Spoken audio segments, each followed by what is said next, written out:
안녕하세요. 썰 푸는 할매입니다. 오늘도 함께 해주실 거죠? 그럼 오늘의 사연 읽어드리겠습니다. 안녕하세요. 서울에 사는 50대 남성입니다. 저는 지금은 서울 중심부 도심에 살고 있지만 태어난 곳은 거의 땅끝마을 아주 깡시골에 있는 작은 마을이었습니다. 그곳에서 전 매우 가난한 집 외동아들로 태어났으며 홀어머니 밑에서 유년 시절을 보냈습니다. 당시 어린 시절임에도 불구하고 마을 사람들이 우리 모자를 바라보는 시선이 남달랐던 게 기억이 납니다. 같은 또래 아이들도 막 어울려 놀다가 내가 다가가면 자기들끼리 쑥덕대며 쑥 어디론가 가곤 했지요. 전 그냥 난 저 아이들과 뭔가 다른가 보구나 생각하며 알 수 없는 감정에 휩싸여 집에 들어와 혼자 울곤 했습니다. 전 주로 집에 혼자 있었어요. 어머니는 새벽 일찍부터 일터에 나가서 저녁이나 되어야 돌아오셨고 아침에 차려놓고 간 밥으로 하루를 버텼지요.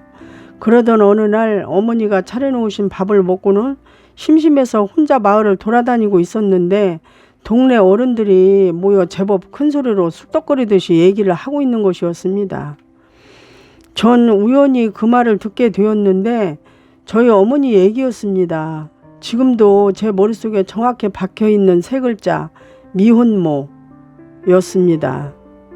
미혼모 그 말이 계속 나왔고 마치 동네 아이들이 절 피할 때 느꼈던 그 감정이 막 솟구쳤지요. 전 그날 저녁 어머니한테 미혼모가 뭐냐고 물었고 어머니는 매우 놀라며 나중에 말해주겠다고 했습니다. 그렇습니다. 전 미혼모의 아들이었고 당시 그 작은 시골 마을에서는 저희 모자는 손가락질의 대상이었어요. 지금이야 뭐 미혼모가 대수냐라고들 하지만 그때 당시 특히 작은 시골 마을에서는 미혼모라는 말은 매우 손가락질 받을 만한 일이었던 것 같습니다. 그 어떤 사연과 사정 따위도 그 세 글자 앞에선 다 변명거리일 뿐이었습니다.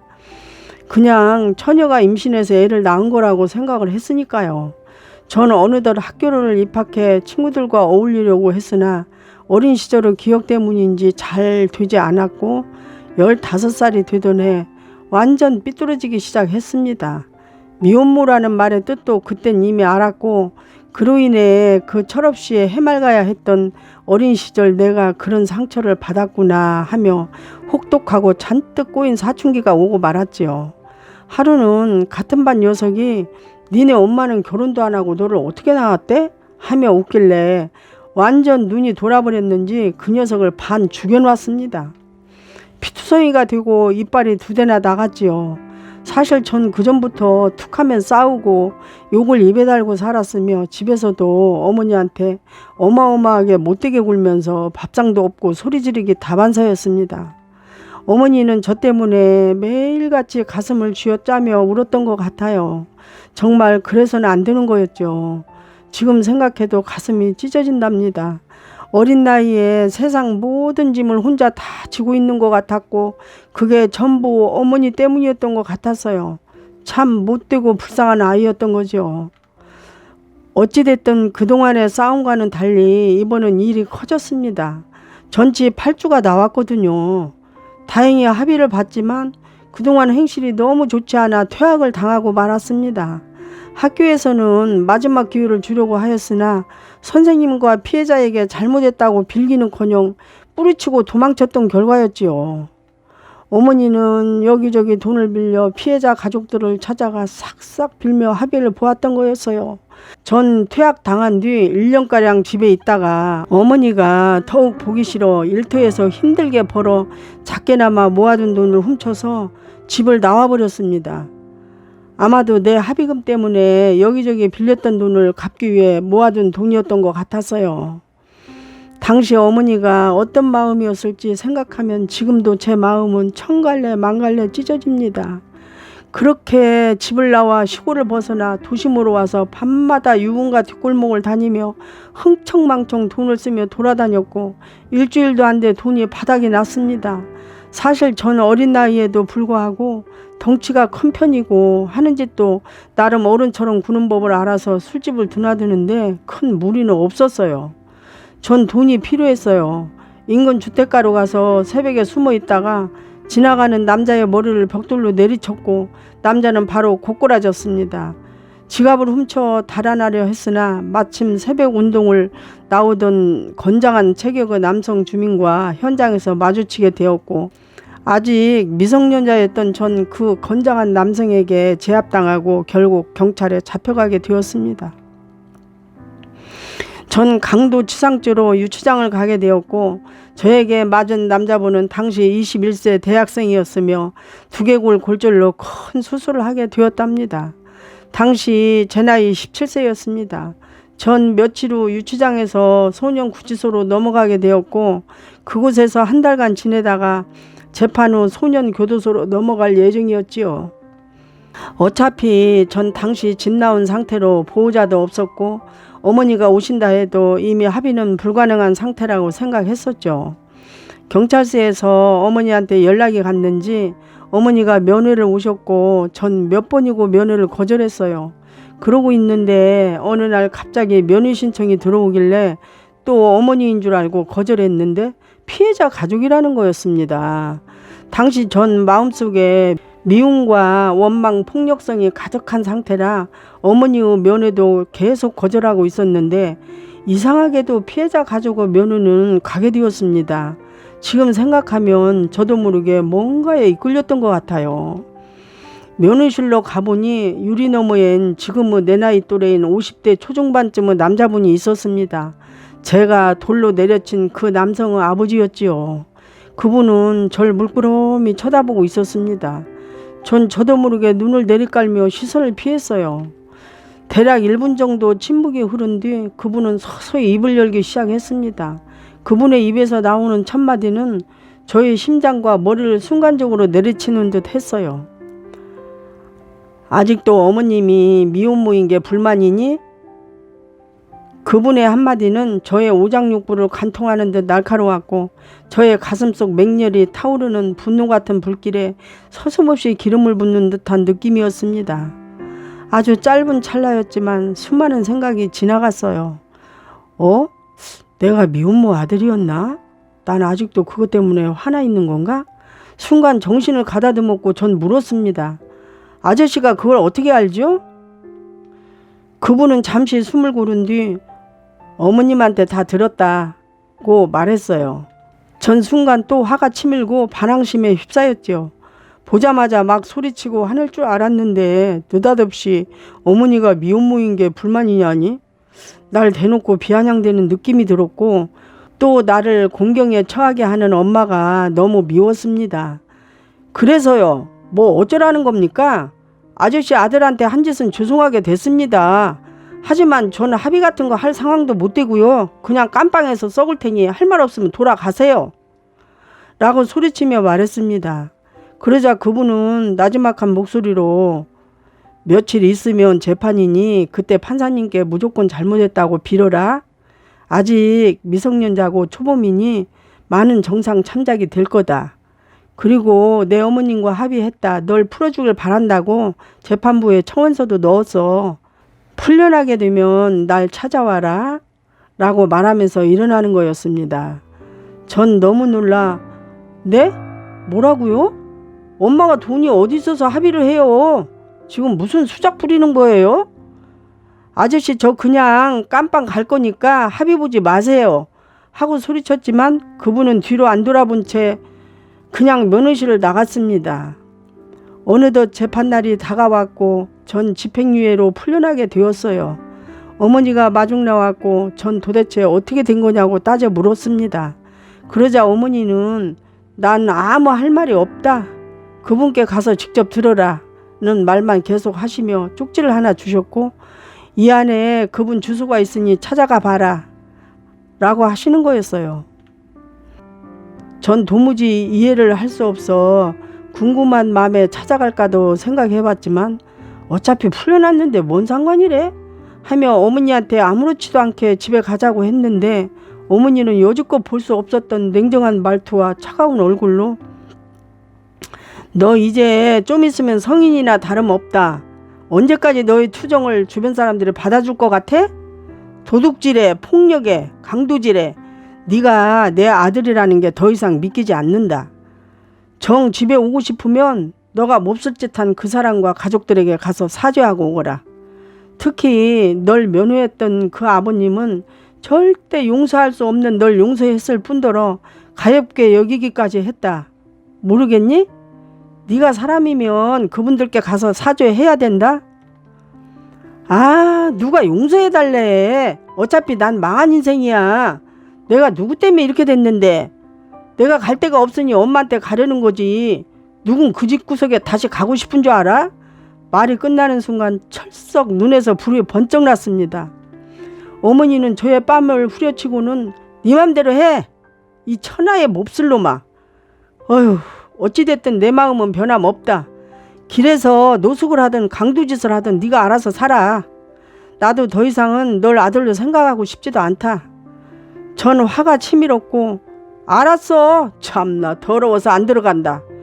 그놈의 동네 가봐야 맨날 미혼모 아들이랑 꼬리표나 달고 살 텐데 뭘 하며 순간 해서는 안 될 소리가 불쑥 나와버렸습니다. 어머니는 뒤돌아가시다가 그 소리에 잠깐 멈칫하시더니 잠시 후 발걸음을 떼셨습니다. 그때 어머니 어깨의 그 미세한 떨림을 전 지금도 잊을 수가 없습니다.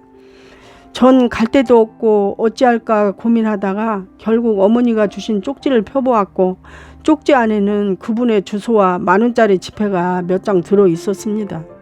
그 와중에 어머니는 차비까지 챙겨주신 것이었어요. 좀 미안한 마음이 들었지만 그 마음을 못내 외면하며 주소를 찾아 근처 버스에 내려 택시를 타고 주소를 따라갔고 기사가 내려준 곳은 다름 아닌 교회였습니다. 전 택시기사님께 잘못 찾아온 거 아니에요? 연신 물었고 기사님은 여기가 분명히 맞다고 하셨어요. 이왕 온 거 들어가 보자 생각하고 다가가 보니 문은 열려 있었고 바로 예배당이 보였습니다. 들어가 보니 그곳 한 구석에 그분이 앉아 있었고 저를 보며 씩 웃으며 다가와 앞에 앉으라 하셨습니다. 제가 올 줄 알고 있었다는 눈치였죠. 전 뻘쭘해하며 앉아 그냥 뒷머리를 극적거렸답니다. 그분은 저에게 뭐 할 말 있으면 하라고 하셨고 전 그분은 괜찮으세요? 라고 물었고 아, 우리 아들?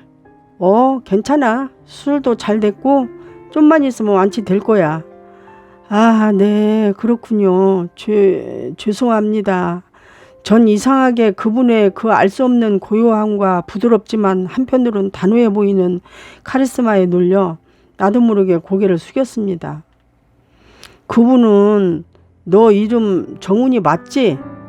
네. 정훈아, 넌 원래 이런 사람이 아니다. 난 알아. 너가 왜 이러는지 또한 알고. 네? 무슨 말씀이세요? 난 내 아들을 이렇게 만든 사람이 도대체 누군지 너무 놀라 경찰서를 찾아가 봤고 거기서 내 어머니를 만났다. 내 어머니는 그 경찰서에서 모든 사람이 보는 앞에서 나에게 무릎을 꿇고 울며 사죄했단다. 불쌍한 아이입니다. 저 아이는 지가 하는 짓을 모릅니다. 제발 용서해 주세요. 라며 울부짖었단다. 난 내 어머님을 얼른 일으켰고 경찰서를 나와 근처 찻집에 들어가 대화를 시작하였단다. 그때도 내 어머님은 계속 울고 계셨었다. 그만 우시고 자초지종을 설명해 보세요 라고 하자 내 어머니는 너가 왜 그리 삐뚤어졌는지 어린 시절부터 자신의 부끄러운 과거까지 다 털어놓았다. 널 살리기 위해 내 마음을 움직이기 위해 내 어머니는 자신의 과거 따윈 하나도 부끄러워하지 않으셨다. 헌데 난 그분의 말을 듣는 순간 너무 놀랐단다. 사실은 우리 어머니도 미혼모셨거든. 지금은 돌아가셨지만 너와 나의 유년 시절은 너무나 닮아있더구나. 전 이래저래 할 말을 잃고 멍하니 쳐다보고 있었습니다. 좀 전에 내가 어머니께 했던 못된 말들이 떠올라 날 미치게 만들 지경이었고 그 와중에 자신도 미혼모 아들이었단 말에 너무 놀라 아무 말도 못하고 있었습니다. 그분은 계속 말을 이어갔지요. 나도 너처럼 시골 작은 마을에 홀어머니와 둘이 살고 있었고 엄마가 미혼모라는 이유로 사람들 많은 곳에는 가지도 못했단다. 항상 주눅이 들어 스스로 마을 사람들을 피해 다니기 일쑤였고 어머니 또한 그런 날을 보며 너무 가슴 아파하셨단다. 하지만 난 어린 나이에 어머니의 잘못으로 내가 미혼모의 아들이란 낙인이 찍힌 거야. 어머니가 날 이렇게 만들었어 하면서 항상 화가 나 있었단다. 그리고 어머니가 창피했었지. 그러던 어느 날 12살이 되던 해 우리 마을엔 작은 개척교회 하나가 들어섰단다. 아주 젊은 목사님이 목회를 하셨고 그분의 설교 말씀이 너무 좋아 예배 시간이 되면 마을 사람들은 항상 줄 서서 들어가기 일쑤였지. 어디 기댈 데 없는 난 그 목사님 설교가 너무 듣고 싶었어. 하지만 사람들의 눈총이 따가워 들어갈 수가 없었지. 그때 난 한 가지 방법을 생각해냈다. 예배 시작 후 모든 사람들이 기도할 때 몰래 들어가 맨 뒷자리에 앉아 기도 후 설교 말씀을 듣고 또 마무리 기도 시간에 몰래 빠져나왔지. 그렇게 사람들로 눈에 띄지 않게 몰래 교회를 다녔고 다른 사람들은 몰라도 목사님은 나의 존재를 알게 되었지. 어쩜 어린아이가 저렇게 설교 말씀을 어른들보다 더 은혜롭게 듣고 있을까? 대단하다 생각을 하셨다고 한다. 난 정말 그 목사님 설교를 듣는 순간은 모든 내 안에 있는 두려움, 분노가 사라졌거든. 그 순간은 정말 나의 삶의 가장 큰 기쁨이었단다. 어느 날 예배를 드리다가 너무 감동을 받은 나머지 기도 시간에 빠져나오질 못하고 모든 사람들은 눈에 띄고 말았었지. 사람들은 깜짝 놀라며 날 쳐다봤고 난 온몸을 파르르 떨며 고개를 숙인 채 예배당을 뛰쳐나갔단다. 그때 목사님이 빠른 걸음으로 뛰어나와 날 붙잡았지. 난 너무 놀라 쳐다봤고 목사님은 대체 넌 누구니? 너 아버지가 누구니? 라고 물으셨고 난 당시 내가 제일 두려워하는 그 질문을 목사님께 듣고는 앞이 캄캄해졌지. 어쩔 줄을 몰라 얼굴이 하얗게 질려 있는데 순간 목사님은 내 표정을 보며 속으로 아참 이 마을에 미혼모 가정이 하나 있다고 했었지. 이 아이인가 보구나. 아 내가 실수했구나 하면서 잠시 당황하시다가 순간 매우 지혜로운 생각이 떠오른 듯 온화한 얼굴을 짓고는 환히 웃으시며 아 너 아버지가 누군지 알겠다. 네 아버지는 하나님이신 것 같다. 왜냐하면 넌 하나님을 닮았어 라고 하시는 거였다. 난 순간 너무 놀랐고 뒤돌아 집까지 뛰어가면서 펑펑 울었단다. 정말 집에 가서도 계속 울었고 내 속에 있는 모든 상처들이 다 쏟아져 나오듯 목 놓아 울었단다. 아 그래 내 아버지는 하나님이야. 난 아버지가 계셔. 감사합니다 하나님 아버지 라고 하며 울부짖었고 그 뒤로 나의 삶은 완전히 뒤집혔단다. 난 이분의 말씀을 들으며 나도 모르게 눈물이 쏟아져 내리기 시작했습니다. 그분은 내 눈물을 손으로 닦아주시며 말씀을 이어가셨어요. 정훈아, 그 뒤로 난 사람들의 시선 따위가 전혀 신경이 쓰이지 않았어. 그 후 교회를 다니며 열심히 공부하여 신학교에 들어가 목사가 되었단다. 그리고 그때 너가 우리 아들을 해야 하던 그 새벽 시간에 난 기도를 하는 중이었는데 마음속으로 하나님의 음성을 들었단다. 내가 너의 아들을 지킬 테니 넌 앞으로 너희 앞에 나타날 그 아이를 나 대신 거둬주어라. 내가 그 아이를 너처럼 많이 사랑한단다. 난 이게 무슨 말씀이지? 라고 생각했고 기도를 마칠 때쯤 전화가 와서 아들의 사고 소식을 들었단다.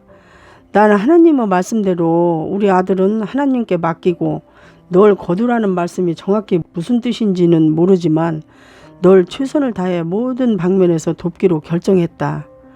난 이 모든 말씀을 듣는 순간 너무 놀라 가슴이 쿵쿵 뛰며 심장이 터질 것 같았고 지금까지 느껴보지 못한 따스함이 내 몸을 덮는 것 같았습니다. 그 포근함은 뭐라 표현할 길이 없었어요. 세상에 나에게 아버지라니 그것도 하나님이라니. 하지만 전 그럴 수 없습니다. 제가 얼마나 못된 짓을 많이 했고 불쌍한 우리 엄마에게 얼마나 큰 상처를 줬는지 압니까? 저 같은 놈이 하나님의 아들이라뇨. 전 그리고 목사님의 아들을 돈 몇 푼 때문에 아무렇지 않게 죽이려고 한 놈입니다. 하며 소리쳤고, 그분은 넌 이미 뉘우치고 있는 것 같다. 그동안 죄를 지었다고 계속 그렇게 사는 게 말이 되니? 이젠 돌이키거라. 그리고 그동안 지은 죄를 덮고도 남을 만큼 착하게 하나님의 자녀답게 남을 도우며 살면 되는 거란다. 특히 어머님께 가서 사죄드리고 평생 정성을 다해 모셔야 한다. 그리고 넌 하나님의 아들임을 잊지 말아라. 미혼모의 자식이 아니야. 전 정말 내장까지 다 쏟아낼 만큼 펑펑 울었고 그분의 안수기도를 받고 그 길로 바로 집으로 찾아가 어머니께 큰절을 올렸습니다. 잘못했다고 사죄를 드리며 펑펑 울자 어머니는 저를 안아주시며 괜찮다 하시고 하염없이 눈물을 흘렸습니다. 전 그 뒤로 완전 새 삶을 살게 되었으며 얼마 뒤 목사님 아드님이 다 회복됐다는 말을 전해 듣고는 찾아가 그분 앞에서 머리를 땅에 대고 통곡하며 용서를 구했고 평생 그분을 위해 살겠다며 일방적인 약속을 했어요. 그분은 괜찮다고 열심히 사는 모습 보여주는 게 제일 큰 보답이라고 하시며 모든 게 하나님의 뜻이니 난 상관없다고 말씀하셨습니다. 전 정말 복이 많은 놈입니다. 세상에 이런 천사들을 보내주시다니. 전 그 뒤로 아주 독실한 크리스찬이 되었으며 아주 독하게 마음을 먹고 검정고시로 중고등학교 졸업장을 땄습니다. 목사님은 저에게 공부할 수 있는 공간을 마련해 주셨으며 물심양면으로 도움을 주셨고 전 정말 피나는 노력 끝에 25살의 나이로 사법고시를 패스했습니다. 믿기지 않으시겠지만 사실입니다. 그 뒤로 힘없고 억울한 사람들을 돕는 인권 변호사가 되었습니다. 전 저 같은 놈에게 이런 기회를 주신 하나님과 어머님 그리고 저 천사 같은 부자분들에게 보답하고자 가난하고 힘없고 억울한 사람들을 위해 지금도 열심히 무료로 변호를 하고 있습니다. 지금 혹시라도 방황하고 계신 청소년이 있으신가요? 아예 앞이 안 보이는 수렁에 빠져 계신가요? 낙담하지 마세요. 우리는 당장 내일 일도 모르잖아요.